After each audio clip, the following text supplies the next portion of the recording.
Buenas noches con todos. Bienvenidos a la clase de técnicas básicas de enfermería. Muy buenas noches con todos. Mm, Sí se me escucha, ¿verdad? ¿Qué tal? Buenas noches, Rosemary. Buenas noches a todos. Bien, vamos a ir iniciando. Este, vamos a ir iniciando con la clase del día de hoy. Si tienen sus consultas, por favor, me las ponen aquí en el chat y ya lo vamos respondiendo después de la primera sesión de la clase, ¿correcto? Vamos a ir iniciando. Voy a compartir la pantalla.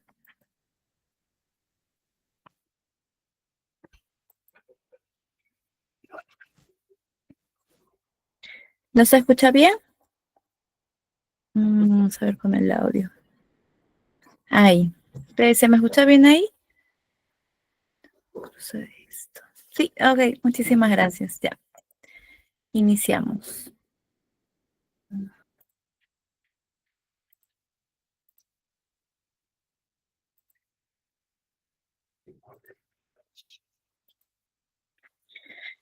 Ok. Bienvenidos una vez más a la clase de técnicas básicas de enfermería. El día de hoy vamos a desarrollar la clase número 3.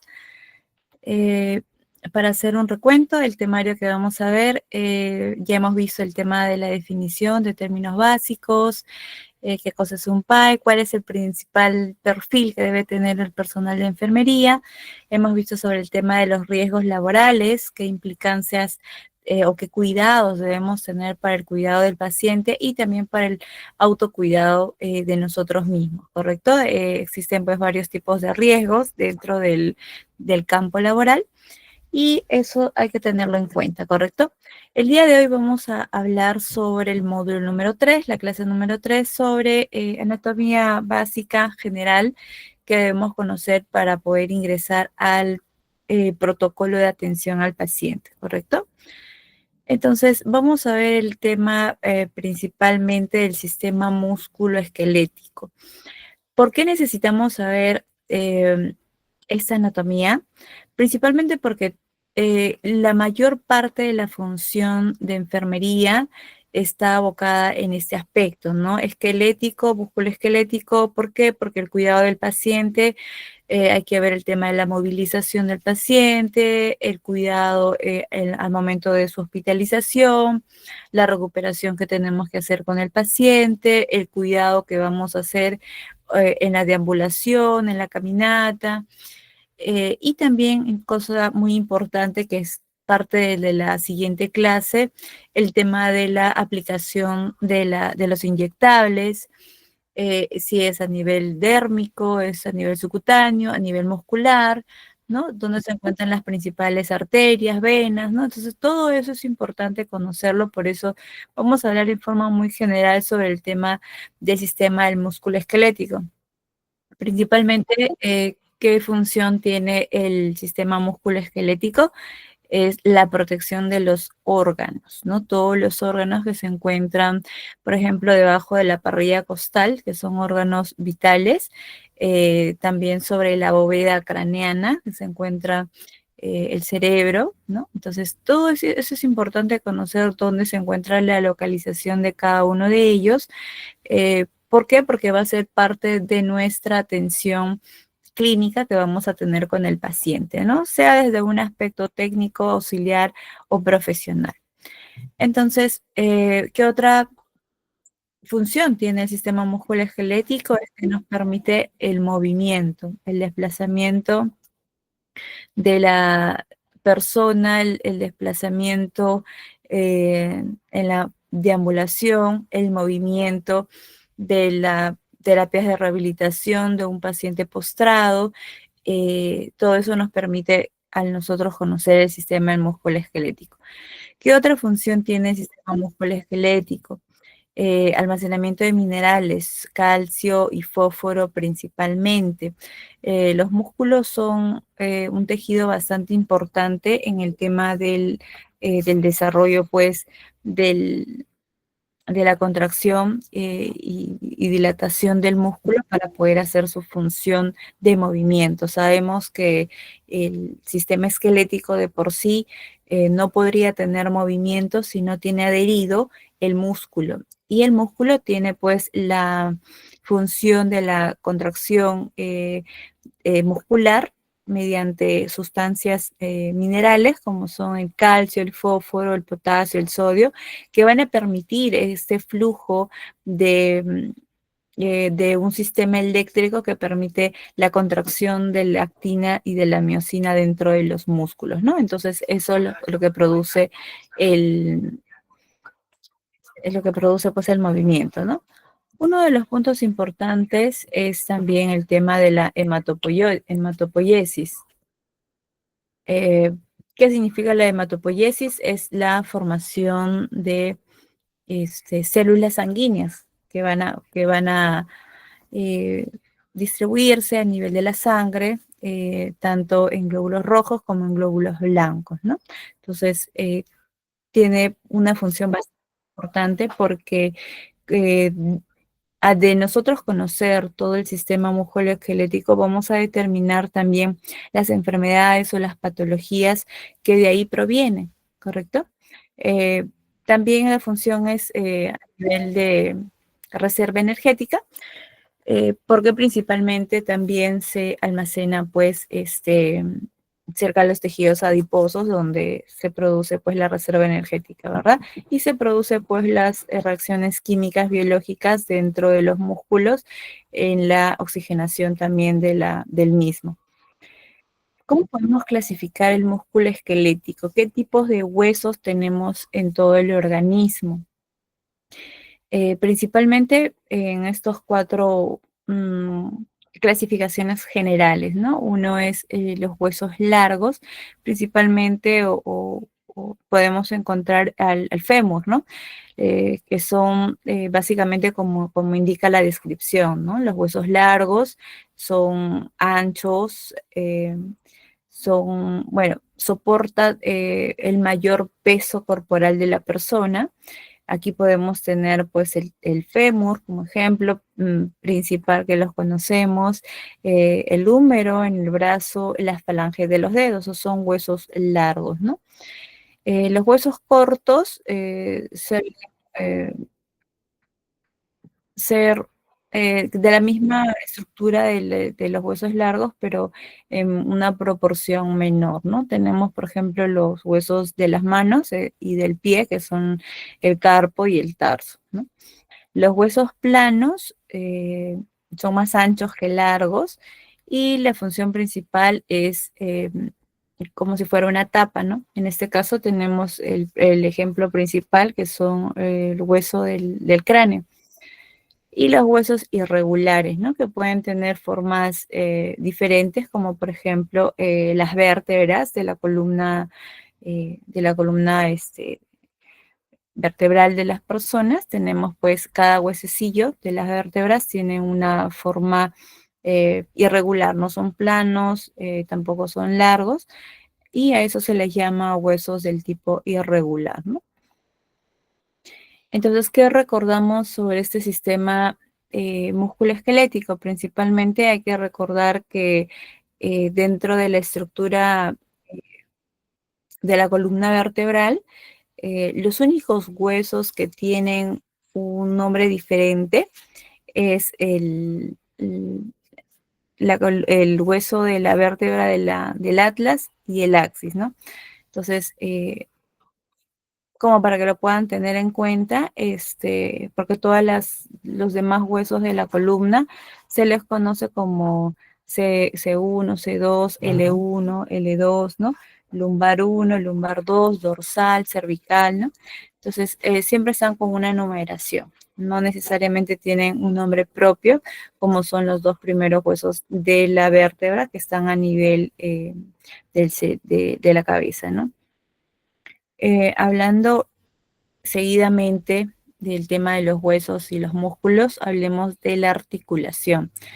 La articulación es el punto de contacto entre dos huesos. Entonces, esta articulación puede ser de diversos tipos, según la zona donde nos localicemos en el cuerpo. Entonces, la articulación es el punto de contacto entre dos huesos o cartílagos. La función principal es que estos dos huesos puedan desplazarse, puedan tener ese movimiento que el cuerpo pues está dinámicamente diseñado para realizarlo, ¿no? Entonces, tenemos pues principalmente tres tipos de articulaciones. Las articulaciones denominadas la sinartrosis, que son conocidas como articulaciones fibrosas, que son articulaciones inmóviles, ¿no? Tenemos las anfiartrosis, que son conocidas como articulaciones cartilaginosas, que son entre articulaciones semimóviles, y las articulaciones diartrosis, que estas son conocidas como las sinoviales, que son las articulaciones móviles. Principalmente acá tenemos el ejemplo, pues, de la rodilla, el tema del codo, el tema de la muñeca, donde tenemos una articulación del tipo sinovial. ¿Por qué se le denomina sinovial? Porque tiene una estructura bastante particular, que contiene un líquido que permite que el movimiento sea con mayor amplitud que una articulación del tipo cartilaginosa o del tipo fibrosa. Dentro de una articulación fibrosa, por ejemplo, tenemos las articulaciones del cráneo, que son articulaciones ya fibrosadas, que no hay movimiento entre ellas, pero son articulaciones porque entendiendo la definición de la articulación, es la unión entre dos huesos, ¿correcto? Eh, vamos a ver acá los ejemplos de tipos de articulaciones que habíamos mencionado. Entonces, la articulación en tipo pivote tenemos, por ejemplo, entre los huesos de la vértebra, que es justamente pues como la forma de un pivote que va uno encima de otro y eso se conforma en una articulación del tipo de las vértebras, ¿no? De la columna vertebral. La articulación esférica, principalmente pues las tenemos a nivel del brazo con el húmero, también tenemos a nivel del ATM, de la articulación temporomandibular, que también es este tipo de articulación que se une con el hueso de la base del cráneo, con el hueso de la mandíbula, también tiene este tipo de articulación. También el tema pues de la cadera, ¿no? Que también tiene ese tipo de articulación esférica. Tenemos también la articulación en silla de montar, que la conocemos como el tipo pues directa o frontal, donde tenemos pues el trapecio con el metacarpiano a nivel de las extremidades. La articulación en tipo bisagra, que es la unión o la articulación de más huesos, más de dos huesos. En este caso, pues, donde encontramos eso, pues es la articulación del húmero con el radio y el cúbito, ¿no? Entonces es una articulación del tipo bisagra. La articulación del tipo elipsoide es la que tenemos en el escafoides y en el radio, es decir, a este nivel en la mano. Esta es una articulación elipsoide donde nos permite pues hacer todo ese tipo de movimientos, ¿no? Circulares, adelante, atrás, hacia los costados y todo ello, ¿no? Entonces esa articulación también la tenemos a nivel de la unión del fémur con el tarso del pie.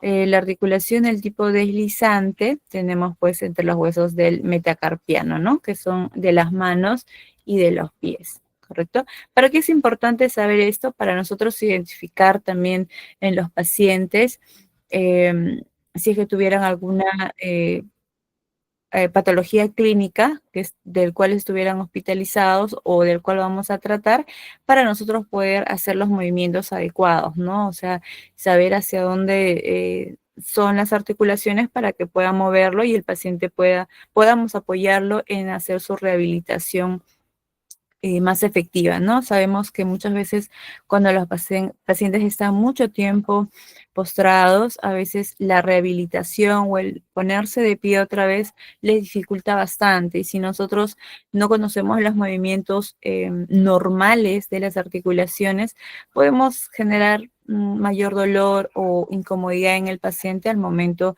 de de su incorporación a su recuperación, ¿correcto?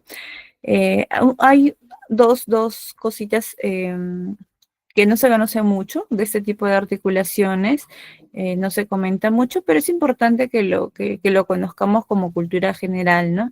Ese tipo de articulaciones, por ejemplo, que es a ese nivel cartilaginoso que tenemos en la mano, que es entre el hueso radio y el cúbito, es una sindesmosis que une esos dos huesos mediante una membrana fibrosa, ¿no? También tenemos en la pierna también, ¿verdad? Entre el hueso peroné y la tibia. Ese tipo de articulación se llama pues sindesmosis, ¿no? Entonces no es que los huesos estén separados entre ellos, sino que estos dos huesos están también realizando una articulación semimóvil. ¿Por qué? Porque nosotros podemos hacer esto, entonces todavía hay una flexión a ese nivel. Y una articulación también bastante curiosa es la gonfosis, que es una articulación que une el alveolo, es esto de aquí, toda esa parte de acá, el alveolo, con el diente, ¿no? Entonces acá hay una membrana que se llama membrana periodontal. Esta membrana periodontal, igual que esta membrana fibrosa, une a estos dos huesos. Sabemos que el diente también es una estructura ósea y el alveolo dental, que es toda esa parte de acá, que es hueso esponjoso, también es hueso. Entonces, la unión de estos dos huesos mediante esta membrana que se llama membrana periodontal se llama gonfosis. ¿Correcto? Vamos a hacer en forma general, vamos a estructurar qué cosa es el músculo, el sistema músculo-esquelético. Entonces, el sistema músculo-esquelético tenemos principalmente la vamos a ubicar en tres espacios anatómicos. En el espacio anatómico del sistema esquelético vamos a encontrar la parte de la cabeza, donde encontramos principalmente la bóveda craneal, el cráneo y la cara, ¿no? Toda la parte de los huesos de la cara, los huesos del cráneo, es a nivel de la cabeza. En la parte superior, al nivel torácico, tenemos pues la parte del tórax, la parrilla costal, las escápulas y los brazos, ¿no? Las extremidades superiores. A nivel de la columna media o la columna vertebral completa, es la parte media de la estructura del sistema esquelético, y la parte inferior, que serían los miembros inferiores a partir de la pelvis hacia las piernas, hasta los pies. A nivel del sistema muscular, recordemos que tenemos pues tres tipos de músculo, ¿no? El músculo esquelético, el músculo cardíaco y el músculo liso. ¿Dónde nos encontramos cada uno de ellos? El músculo esquelético sabemos que es el músculo voluntario, es decir, que nosotros lo podemos mover, y este músculo puede, pues, se encuentra en toda la parte de la articulación o del sistema esquelético como tal. El músculo cardíaco, que es un tipo de músculo esquelético, pero es del tipo involuntario. Y el músculo liso, que lo encontramos en todos los órganos internos, que tienen pues movimiento propio, ¿no? Dentro de los órganos de la parte pélvica y la parte abdominal. Bueno, y los músculos, justamente los músculos principales, que ya es como los que acabo de mencionar, ¿verdad? Principalmente en la parte de enfermería, los músculos que debemos conocer, por ejemplo, para la técnica de inyectable, por ejemplo, es el músculo de la pierna, el músculo de los brazos, del abdomen, que son los músculos que nosotros nos van a ayudar para poder hacer una adecuada técnica de inyectables, ¿no? Dentro de las lesiones o enfermedades que podemos encontrar o que necesitamos conocer sobre el tema del sistema musculoesquelético, tenemos, pues, por ejemplo, a nivel traumático, tenemos las enfermedades o las patologías, las lesiones como fracturas, luxaciones y esguinces. Entonces sabemos que una fractura es una discontinuidad del hueso, es decir, una ruptura del tejido óseo, que puede ser pues una fractura abierta o una fractura cerrada. Una fractura cerrada es cuando no hay desprendimiento de la piel y el hueso se sale, ¿no? Entonces, esa es una fractura abierta. Una fractura cerrada es cuando existe una fractura, pero esta no ha sido desplazada y el tejido de la piel no ha sufrido una ruptura, ¿no? Entonces, una luxación es cuando ya la articulación o el desplazamiento se ha realizado a nivel cartilaginoso, y el esguince es una lesión a nivel de los ligamentos, en este caso sobre las articulaciones de cada una de las, entre músculo y hueso. Otras lesiones, por ejemplo, del tipo óseo que nosotros necesitamos saber es sobre estas enfermedades pues sistémicas conocidas pues como la osteoporosis y la osteomalacia, que son enfermedades que afectan directamente al tejido esponjoso de los huesos. Y a nivel de las articulaciones, las más comunes patologías que encontramos es la artritis reumatoidea y la artrosis, ¿no? Entonces, la artritis reumatoidea sabemos que es una enfermedad autoinmune que ataca principalmente a nivel de las articulaciones de los huesos.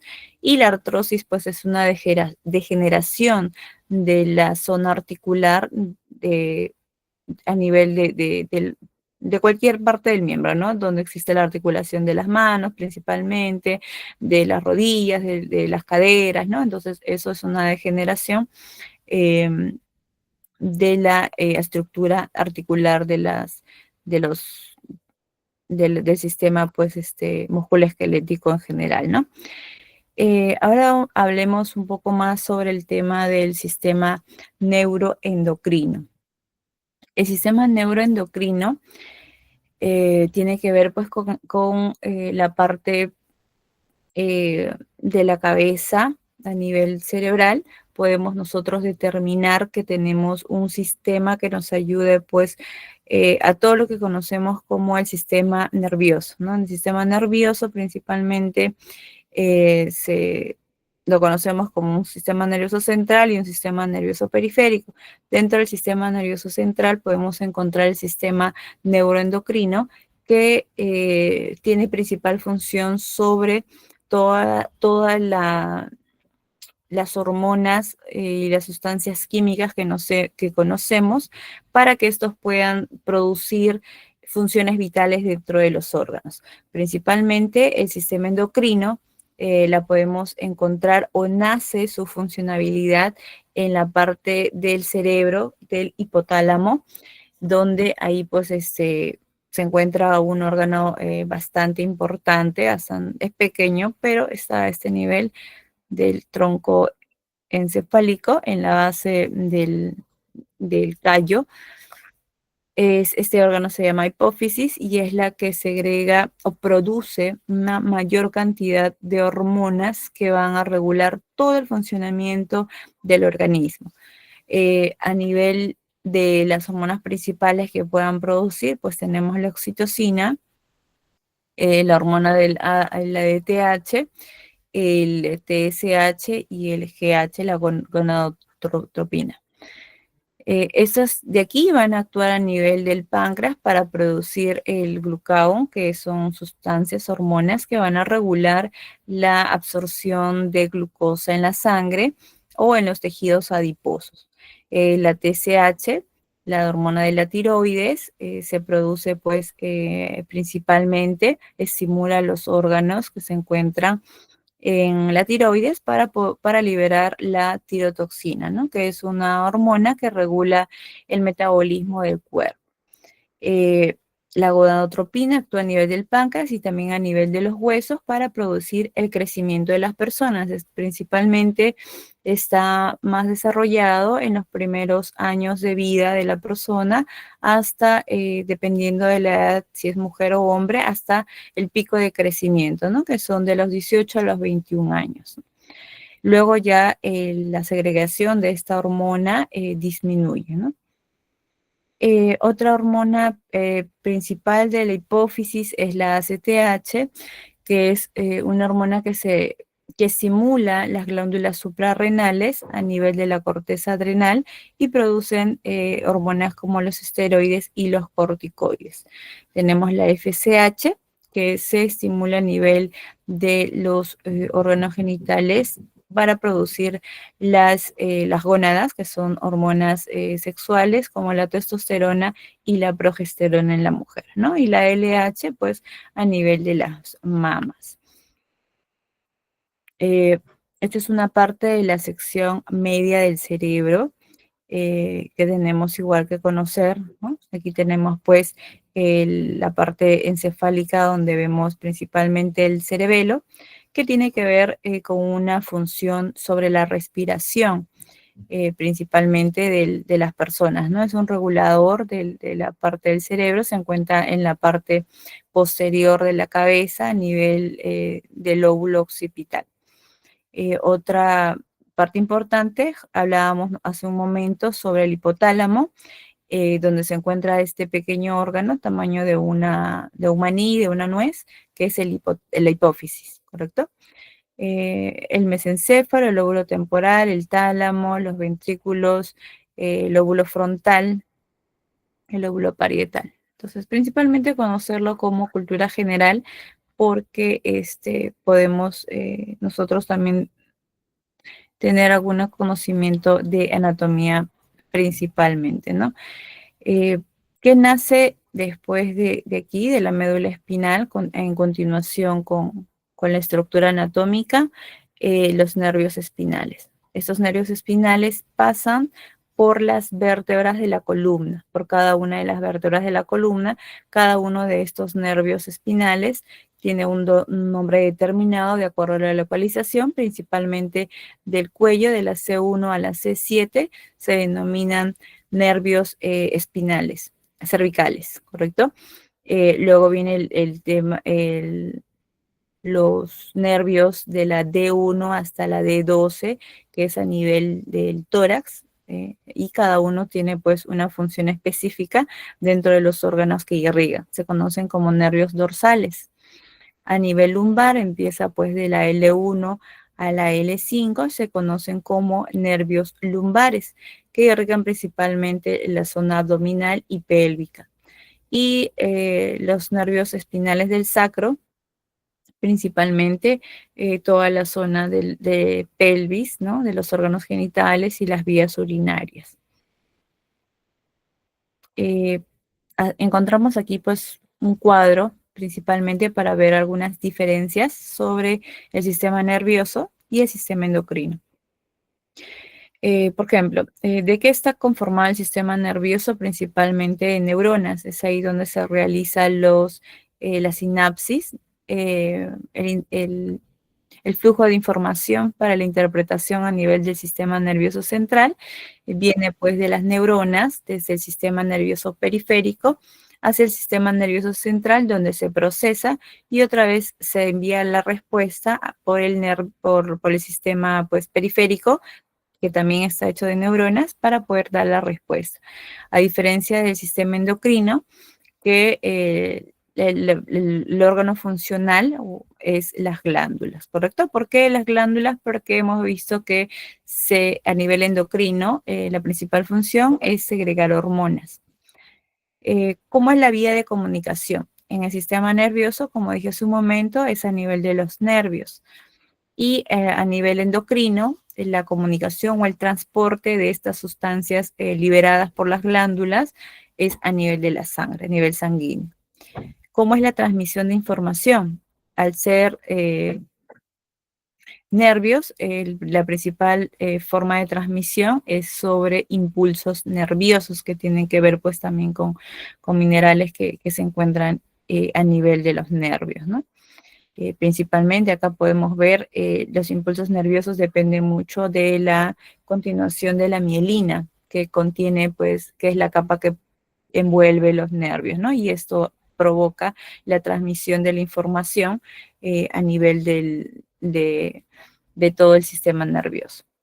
¿Y cómo es la comunicación a nivel endocrino? Es por las hormonas que libera. Estas hormonas van a estimular ciertos órganos. ¿Para qué? Para que produzcan una función específica.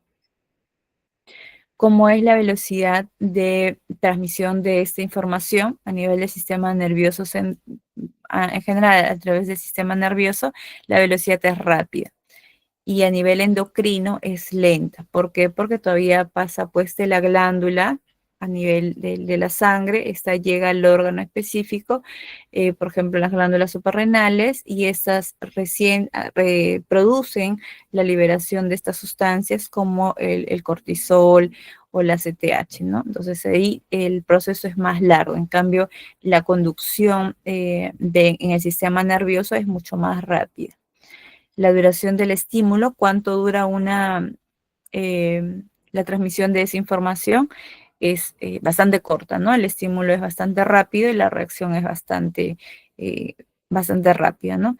Y en el sistema endocrino es más duradero, o sea, la información que se traduce en una acción de la hormona es mucho más duradera, ¿no? Por ejemplo, en la liberación del cortisol, entonces el proceso te dura bastantes horas o minutos hasta que se pueda disolver en la sangre, ¿no? Pero mientras se ha liberado la hormona y la sustancia, por ejemplo, el cortisol, se encuentra en sangre, todavía hace la acción de poder estimular o sobreestimular los órganos que pueda estar en contacto. El sistema nervioso central está conformado principalmente por el encéfalo, que es lo que acabamos de ver, el cerebro, la médula espinal, el cerebro como tal, el cerebelo, el diencéfalo y el tronco encefálico, el sistema nervioso central. El sistema nervioso periférico encontramos pues a nivel de los nervios que habíamos indicado hace un momento, que se distribuyen o pasan por todo la columna vertebral, el cual vemos pues que tiene esta estructura, como habíamos dicho inicialmente, es un hueso que no puede ser catalogado como un hueso plano y tampoco un hueso largo ni corto, ¿no? Principalmente estos nervios a nivel periférico son los que estimulan o recogen información de los órganos vitales para que sean pues procesados en el cerebro y estos puedan brindar una respuesta, ¿correcto? Esa es la estructura de cada nervio, donde encontramos pues las fibras nerviosas. Estas fibras se denominan mielina o la vaina de mielina. Por acá se produce la transmisión de los impulsos nerviosos.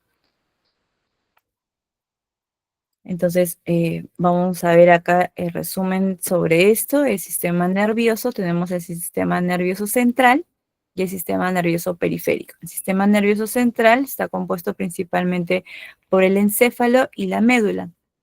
El encéfalo encontramos el cerebro, cerebelo, el diencéfalo y el tronco encefálico, donde encontramos pues el bulbo raquídeo.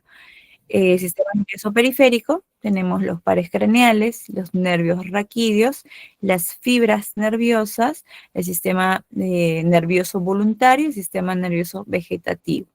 ¿Correcto? Las células del sistema nervioso son principalmente las neuronas y las glías, ¿correcto? Las fibras nerviosas nos dan estímulos sensitivos y motores.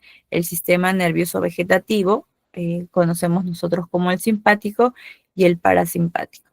Hasta ahí, en forma general, sobre el tema del sistema nervioso.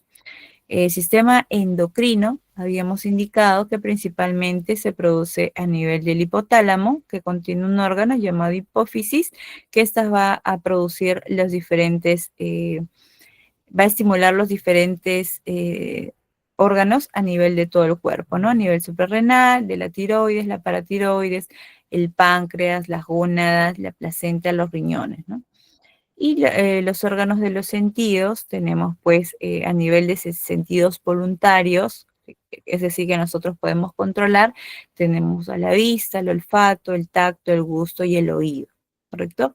El oído principalmente podemos asociarlo al equilibrio por su composición a nivel coclear, ¿no? Dentro del oído interno.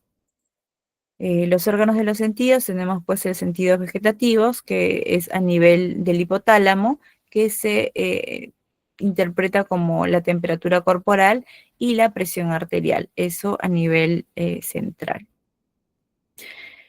Por ejemplo, ahora vemos el cuidado de enfermería en la movilización de los pacientes, ¿no? Entonces, ¿para qué es importante que conozcamos el sistema musculoesquelético, el sistema nervioso y el sistema endocrino? Principalmente para poder realizar un adecuado cuidado de enfermería en los pacientes que estén internados, que van a salir de alta o que necesitan hacer su rehabilitación. Entonces, ¿cuáles serían los principales cuidados en la enfermería?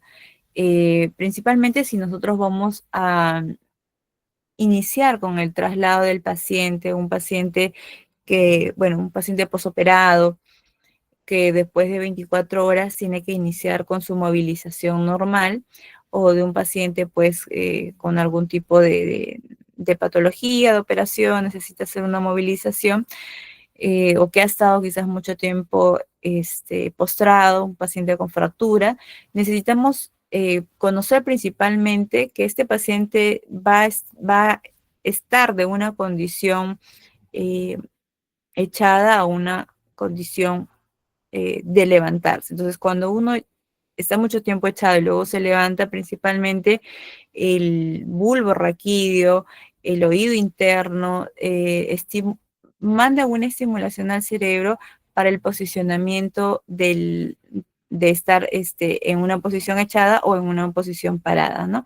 Entonces, eso significa que nosotros hay que tener en cuenta cómo es que está tanto a nivel muscular, a nivel esquelético y a nivel del sistema nervioso central para yo poder ayudar al paciente a desplazarlo. No podría decirle, bueno, señor, señora, levántese y vaya por favor usted al baño sola, ¿no? No podría hacer eso porque entendamos que el sistema del cuerpo humano es bastante complejo y si no tenemos un estímulo o una secuencia de procesos, el paciente puede caerse, puede marearse, puede desmayarse, puede no tener fuerza en las piernas o a nivel muscular tampoco puede tener fuerzas y el paciente puede caerse, ¿no? Y es ahí donde ocurren los eventos adversos. Muchas veces quizás tenemos un exceso de confianza y decimos al paciente, bueno, el paciente ha sido operado hace 24 horas, 48 horas, así que señor, por favor, levántese y vaya a hacer, vaya al baño, vaya o cámbiese, ya va a ser dado de alta, ¿no? Y no ayudamos al paciente a la reincorporación para que pueda volver a caminar o a sentarse, ¿no? Entonces, sí hay que tener en cuenta por eso el conocimiento sobre el sistema nervioso central, sobre el sistema del músculo esquelético, para nosotros brindar ese soporte. ¿Cómo hacemos cuando el paciente va a levantar de la camilla? Primero tenemos que limpiar la zona en el aspecto de que el paciente no vaya a tener eh, ningún obstáculo, o sea, que no haya pues objetos en el suelo donde pueda pisar, resbalarse, ver que el piso esté totalmente seco para que no se pueda resbalar, que no haya objetos que obstaculicen el tránsito de las personas, tanto del apoyo de enfermería como del paciente. Tiene que ser un lugar amplio donde puedan pues transitar dos personas. Se le tiene que explicar al paciente, por ejemplo, si va a ser levantado, pues va a ir a una silla de ruedas, va a utilizar muletas, va a utilizar andador, ¿no? Explicarle primero cómo es que lo va a utilizar, explicarle que la incorporación al andar tiene que ser en forma progresiva, no inmediata. Primero se tiene que sentar, luego recién tiene que bajar o levantarse, depende de la condición que se encuentre. Entonces, cuando nosotros le explicamos eso al paciente, el paciente pierde ese temor a poder volver a levantarse y a hacer la deambulación solo, ¿no? Entonces, ayudamos al paciente a levantarse, primero a sentarse, para evaluar si es que el paciente no se marea, si el paciente puede estar sentado unos minutos y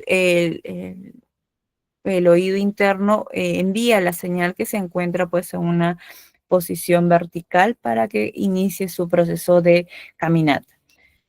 También tenemos que indicar al paciente que los movimientos que va a realizar tienen que ser lentos, eh, y frágiles, ¿no? O sea, tampoco puede ir o apoyarse quizás por la zona de la herida o de la operación, ¿no? Tiene que ser en forma progresiva, ¿correcto? Y permanecer al lado del paciente, pues, hasta que el paciente logre un tiempo estar, pues, hacer las actividades que se le indica en forma autónoma, ¿no? Importante es que siempre se registre cualquier incidente, ¿no? Si hemos visto que el paciente al momento de querer sentarse se mareó, entonces eso tiene que estar reportado. Se tiene que reportar esa eventualidad. El paciente permaneció 5 minutos con mareos, ¿no? O el paciente al momento de pararse se dobló la rodilla y no sentía su pierna. O el paciente sintió que las piernas le temblaban, ¿no? Entonces, esas incidencias tenemos que reportarlo porque esa evaluación lo va a hacer ya el médico, ¿no? Si puede tener algún tipo de debilidad muscular, si puede tener algún problema de mareos a nivel del sistema nervioso central o puedas tener otra condición, ¿no? Entonces, sí es importante siempre reportar todo ese tipo de incidencias, ¿correcto? Entonces, cómo realizamos el movimiento del paciente, principalmente en un paciente que está postrado y no tiene fuerzas para moverse, principalmente siempre se trata de poner al paciente de costado con una mano a nivel del hombro y una mano a nivel de la cadera, ¿correcto? Entonces realizamos el movimiento lateral leve para poder hacer el movimiento del paciente dentro de la posición echada y el paciente pues tenga un adecuado flujo sanguíneo, ¿no? Estar en una sola posición dificulta mucho a que el cuerpo realice la circulación correcta, ¿no? Entonces, por tener al paciente en forma boca arriba y de costado. Cuando es de costado, poner almohadas a nivel de la espalda y a nivel de las piernas. ¿Para qué? Para que la columna vertebral pueda también estar alineada a la posición de las extremidades. Si nos encontramos con una persona que necesita mayor ayuda y tenemos a dos personas que van a apoyar en esto, la posición correcta es de la misma forma, ¿no? A nivel del hombro y a nivel de los miembros inferiores para poder movilizar al paciente tanto arriba, hacia abajo o hacia el costado, ¿correcto? Esa es otra técnica para poder también mover al paciente, que el paciente sostenga desde el hombro a las personas en cada lado o al profesional que va, en este caso, apoyar a que el paciente se movilice y puede ser en una posición de un ángulo un poco superior, ¿no? Que puede ser de 30 a 45 grados, ¿no? Aquí vemos que está en ángulo recto de 180 y aquí ya está en una posición semisentada, ¿no? Y poco a poco ir incorporándolo para que pueda sentarse a 90 grados. Eh, en el paso, por ejemplo, de una persona que no puede moverse, que se encuentra echada, la forma correcta de poder hacerlo, el traslado de un lado a otro, en este caso se va a trasladar para hacerse algún examen o va a ir a otra sala. La posición es de que con la misma sábana entre dos personas pueda movilizarlo y levantar a nivel de la cadera y a nivel del hombro. Principalmente hacer la fuerza en esos puntos, ¿no? O en todo caso también la otra técnica es poner al paciente de costado con la sábana que se encuentra en la camilla y la otra persona pues apoyar la camilla cerca a nivel del paciente para que el paciente retorne a la camilla y esta ya pueda ser pues acomodada en la otra camilla, ¿correcto? Esta es la técnica pues con 3 personas donde principalmente al paciente pues se sujeta de los miembros inferiores, de la cadera, de la pelvis y de los hombros y el cuello, ¿correcto? Con esta posición evitamos que el paciente pueda lesionarse principalmente órganos internos, ¿no? Porque esta es los puntos importantes del peso, como se dice, el peso muerto del paciente, ¿no? Y evitamos hacer mucho esfuerzo, un sobreesfuerzo del personal para poder trasladar de un lado a otro al paciente, ¿correcto? Entonces, ¿qué es lo que vemos a este nivel del cuidado de enfermería en cuanto al movimiento o traslado del paciente? Principalmente entender que la deambulación tiene bastantes beneficios, ¿no? Ayuda al tema de beneficios del ejercicio. ¿Por qué? Porque al momento de que el paciente esté inmovilizado, generalmente lo que ocurre principalmente es la atrofia muscular. La atrofia muscular es donde el músculo pierde la funcionalidad de hacer la contracción continua, el movimiento de nosotros hacer los movimientos. El músculo está constantemente pues contrayéndose y relajándose, ¿no? Entonces cuando estamos en una posición echada o sin movimiento, se deja de perder esa función y el cuerpo lo que hace es eh, tener pues esa fragilidad muscular, ¿no? Por eso es que cuando está mucho tiempo en esa posición, al momento de reincorporarse, los músculos se encuentran débiles. La deambulación pues se necesita principalmente que sea siempre al inicio con ayuda, ¿no? Siempre con ayuda del profesional de enfermería, ¿no? Y ayuda a las técnicas inicialmente con el tema de las muletas, con el tema del andador, ¿no? O el bastón, ayudar al paciente, si es que lo requiere, a cómo usar cada uno de estos objetos, ¿no? En el caso de muletas, las muletas, pues, hay diferentes tipos de muletas que son, pues, con 1, 2 o 3, 4 puntos, depende de lo que le haya indicado el médico. Por ejemplo, en pacientes posoperados de la cadera o de la rodilla, salen inicialmente pues con muletas, luego van utilizando el andador y ya luego utilizan el bastón, ¿no? Entonces depende el proceso del paciente, la recuperación del paciente, es que el médico ya indica qué es lo que se va a utilizar y el profesional de enfermería indica pues cómo lo tiene que utilizar, ¿correcto? Eh, ¿En qué nos ayuda también la movilización y el traslado? En el tema de la movilización. ¿Qué cosa movilizamos? El sistema musculoesquelético en forma activa, en forma pasiva. En forma pasiva es cuando nosotros hacemos los movimientos en la camilla, está recto, está recostado, estar a 45 grados, estar a 90 grados, ¿no? Estar a 135 grados. Esas son las movilizaciones pasivas que nosotros realizamos. Los movimientos activos es bueno cuando ayudamos al paciente a su deambulación, a su caminata, ¿correcto? Las movilizaciones también apoyan a los cambios posturales, en este caso, pues, al borde de la cama, ¿no? Estar de cúbito, de supino, de cúbito lateral, de cúbito lateral y de cúbito, cuando el paciente está de costado, está mirando hacia arriba, está hacia el otro costado, o sea, el paciente no puede estar estático en una sola posición porque eso también puede producir alteraciones en la circulación. Otro punto importante sobre la movilización es subir hacia la cabecera, ¿no? Generalmente el movimiento de tener un mayor flujo sanguíneo es cuando podamos nosotros mover la cabecera, ¿no?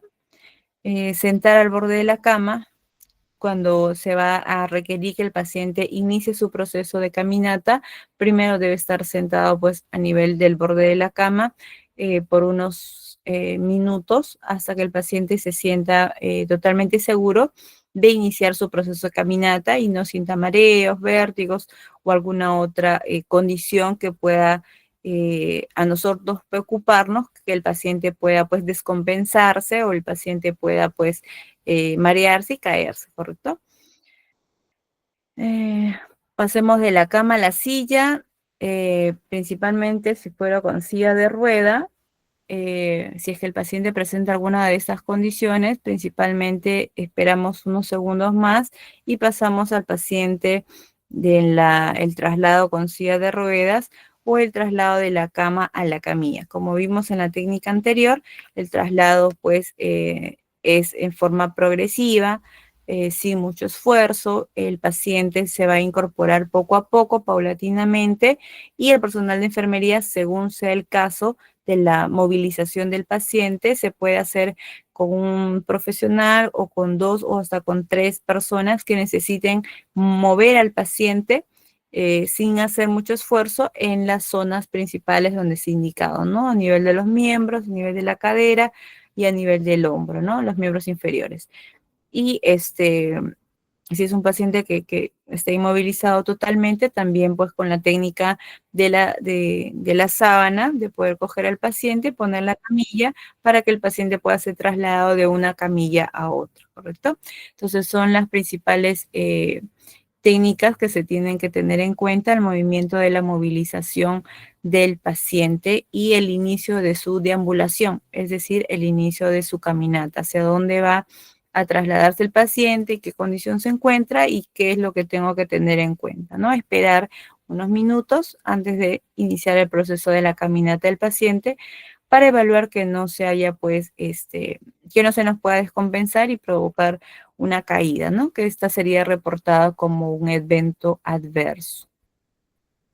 Bien, ahora vamos a ver si tienen alguna consulta, los leo.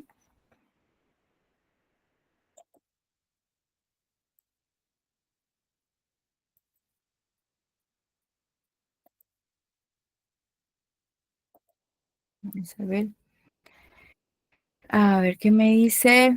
Wow, vamos a ver por aquí. Mm,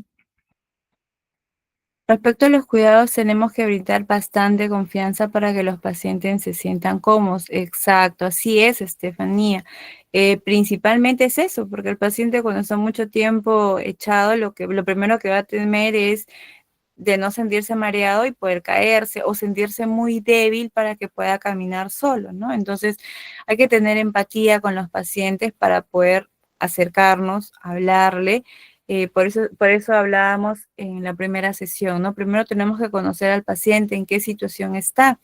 Quizás no hemos visto a ese paciente desde que ingresó, pero nos trasladaron a esa unidad, entonces tenemos que igual hablar con el paciente. Señor, el día de hoy han indicado que usted inicie su proceso de caminata, entonces yo lo voy a ayudar, me presento, conozco al paciente y le doy esa confianza de cómo va a iniciar su caminata, si va a utilizar una muleta, un andador, entonces le explico cómo es la técnica, ¿no? Y darle esa seguridad como lo manifiestas para que el paciente inicie por sí sola su deambulación. ¿Es deseable que el mismo paciente se pase a otra camilla? No, no es recomendable, definitivamente no, porque esa es una función que tiene que hacer enfermería y o sea, el paciente lo podría hacer, ¿no? Pero no es recomendable, porque lo correcto es que el personal de enfermería esté constantemente acompañando al paciente si va a ocurrir el traslado de una camilla a otra. A mí me pasó eso, después me pasó la anestesia, yo solo tuve que pasarme a otra camilla. No es lo recomendable, en realidad no es lo recomendable, porque dentro del protocolo de enfermería, una de las funciones de enfermería es el traslado del paciente. O sea, si nosotros como pacientes vemos que ocurre ese tipo de situación, lo podemos reportar, ¿no? Y como enfermería tenemos que nosotros tener la certeza de que eso está dentro de nuestro protocolo o dentro de nuestras obligaciones como enfermería, el apoyo en la caminata y en la deambulación del paciente. ¿Correcto? Y mucho más si sale de una anestesia, ¿no? Porque generalmente en algunas personas dura la anestesia 1 hora, 2 horas o hasta 5 o 6 horas, ¿no? No todas las condiciones de las personas es igual. Muchas veces puede demorar mucho más tiempo la anestesia en una persona u otra, ¿no? Entonces es bastante riesgoso pasar desapercibido por el personal de enfermería que eso pueda pasar, ¿correcto? Mm, Sí, no debería ser así. Hay enfermeras que trabajan mal. Sí, justamente por eso hablábamos del perfil de enfermería. El perfil de enfermería necesita que sea una persona comprometida con el trato del paciente, ¿correcto? Si nosotros tratamos como quisiera que nos traten, es así como nosotros vamos a tener una mejor calidad de servicio de brindar hacia los pacientes. Pero si tratamos a las personas enojados, molestos, cansados, entonces quizás no elegimos bien la carrera, ¿no? Por eso es importante la empatía. Una de las competencias del personal de enfermería es la empatía, ¿no? Tener el trato, el buen trato al paciente, porque, bueno, en algún momento vamos a también ser pacientes, ¿no? Entonces sí es importante que tengamos esa competencia, ¿correcto? ¿Qué pasa si al paciente le encuentro en el suelo con una fractura? ¿Qué debo hacer? Bueno, se refiere a un paciente que estaba hospitalizado. Bueno, principalmente si es un paciente que ha tenido una caída, lo primero que se tiene que hacer es reportar ese incidente y brindarle el socorro necesario, ¿no? Los primeros auxilios. Si estamos en un establecimiento de salud, bueno, llamar a los médicos y realizar la inmovilización inmediata del paciente a nivel de la zona de la fractura, ¿no? Esas ya son técnicas de primeros auxilios, ¿no? Que tenemos que hacer nosotros inmediatamente, proteger al paciente y llamar a los médicos para que puedan socorrer y empezar con el soporte de apoyo, ¿no? Según eso ya son técnicas de primeros auxilios. Mm, una pregunta, ok. ¿Cómo hacer si el paciente tiene 9 costillas fracturadas y una clavícula para cambiarlo de la camilla? Principalmente en pacientes con fractura múltiple, lo que se hace es hacerlo con la sábana, ¿no? Como habíamos visto, podemos tener 2 personas que ayuden a nivel de los miembros y a nivel dorsal para poder hacer la movilización a la persona, ¿no? Con la sábana de la camilla del paciente. Si ellos tienen que confiar en nosotros y hay que preguntarles si se sienten bien para caminar, a veces están mareados y no se sienten seguros en caminar. Principalmente, Anabela, es esperar. Se tiene que esperar que el proceso de los mareos y de los vértigos pase, que puede pasar si no pasa en 5 minutos, es mejor todavía no posicionar al paciente, no hacerlo caminar y llamar al médico para que pueda hacer una evaluación y pueda descartar alguna patología a nivel del sistema nervioso central, ¿no? Generalmente en los procesos vestibulares del oído interno es que se produce pues una alteración del posicionamiento de los huesecillos y eso produce los vértigos. Entonces, llamar al neurólogo o al otorrino, depende sea la evaluación del médico para que pueda realizar las maniobras necesarias y el paciente pueda dejar de sentir esos mareos. Mm, con respecto a un paciente bajo efectos de anestesia, un paciente bajo anestesia que recién ha salido del proceso de anestesia, que está a 1 hora o 2 horas, cuando se hace el traslado, por ejemplo, de la sala de recuperación a la sala de hospitalización, se atiende a un paciente como si estuviera con una fractura general, o sea, el paciente no puede moverse por sí sola, va a ser un paciente inestable y lo que tenemos que hacer es cogerlo con la sábana de la camilla, ponerle la sábana de la camilla por debajo, como envolverlo y jalarlo en esos puntos importantes, ¿no? A nivel del hombro, a nivel de la cadera y a nivel de los miembros inferiores, ¿no? 2 personas trasladarlo de una camilla a otra. No podemos hacerlo solo porque estaríamos quizás dejando los brazos, las piernas a un lado, porque solamente vamos a poder jalar el tórax y el paciente se puede caer, ¿correcto? Entonces sí, no es recomendable hacer ello, ¿no? Mm, es qué tan grave es si ante una caída del paciente le cae el líquido cefalorraquídeo por la nariz. Eso es un incidente que tenemos que reportar inmediatamente. Es un incidente que si nosotros evidenciamos que el paciente al momento de sentarlo, posicionarlo, vemos que cae un líquido que puede ser sangre o puede ser otra secreción a nivel del oído, de la boca o de la nariz o incluso de los ojos, tenemos que reportarlo inmediatamente y posicionar en la posición inicial, ¿no? Que estaría echado. Señor, por favor, un momento, vamos a llamar al especialista, tome asiento. Yo no me despego del paciente, solo llamo al profesional de enfermería, llamo a mis colegas, llamamos al médico, pero yo no me despego del paciente. ¿Por qué? Porque voy a generar angustia en el paciente. el paciente va a decir, ¿pero qué me pasó? La señorita salió corriendo y quizás va a querer moverse más y el paciente se puede caer o se puede desmayar. Entonces, sí es importante el acompañamiento si es que ocurre algún tipo de incidentes como estos en el paciente que se está en proceso de curación o atención, ¿no? Así es, sí, siempre es necesario brindar la confianza a nuestros pacientes, ¿no? Sea donde sea que estemos atendiendo, siempre es importante el buen trato y la confianza, la empatía que le brindemos a nuestros pacientes, ¿bien?